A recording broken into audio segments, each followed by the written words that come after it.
अस्सलाम वालेकुम दोस्तों, मैं हूं आपकी खिदमत में हाज़िर मोहम्मद शरीफ एग्रीकल्चर पाकिस्तान यूट्यूब चैनल की तरफ से हाज़िर हूं। दोस्तों आज हम बात करेंगे ज़बरदस्त यूरिया के हवाले से। ज़बरदस्त यूरिया हमें अपनी गंदम में किस वक्त डालना चाहिए और किस तरीके से डालना चाहिए जिससे हमें अच्छे नताइज हासिल हों और बेहतर से बेहतर पैदावार लेने में फ़ायदा हो। दोस्तों हमें जो है ज़बरदस्त यूरिया, हमें ये तो पता है उसमें जो नाइट्रोजन है वो 42% है और 1% है जिंक। दोस्तों इसमें और है इसके साथ बायोबैक्टीरियाज। और अब मैं बताता चलूँ कि हमें इसे डालना किस तरीके से है जिससे हमें बेहतर नताइज हासिल हों।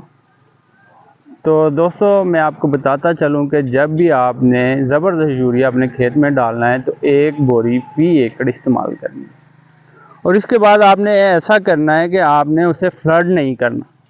दोस्तों जब हम अपने खेत में ज़बरदस्त यूरिया फ्लड करते हैं तो इसके में नाइट्रोजन है, जिंक है और इसके साथ है बायो बैक्टीरिया।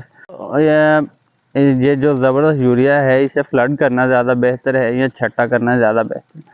दोस्तों मैं आपको बताता चलूँ कि जब हम इसे ज़बरदस्त यूरिया को ड्रम में घोलते हैं, पानी में घोलते हैं, तो हमारे जो बैक्टीरियाज है वो वही ड्रम में अलग हो जाते हैं। उनकी जो कोडिंग की होती है नाइट्रोजन पे वो वहीं अलग हो जाती है, जिससे हमारे खेत में जो है वो ये जो ज़बरदस्त यूरिया है इतना परफॉर्म अच्छा नहीं करती जितना कि हमें वो छट्टे में अच्छा रिज़ल्ट देती है।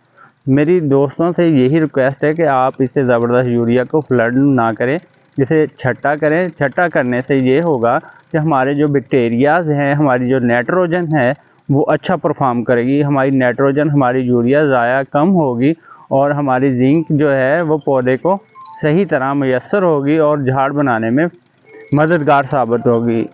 इसलिए आप ज़बरदस्त यूरिया को जब भी अपने खेत में डालें ना कि उसे फ्लड करें बल्कि उसे छट्टा करें, ताकि जो प्रॉपर तरीके से जो है यूरिया और जिंक पौधे को हासिल हो सके और ज़्यादा से ज़्यादा झाड़ बना सके। ठीक है दोस्तों, ये था मेरा ज़बरदस्त यूरिया के हवाले से आपको मैसेज देने का मकसद। ओके, थैंक यू, अल्लाह हाफिज़।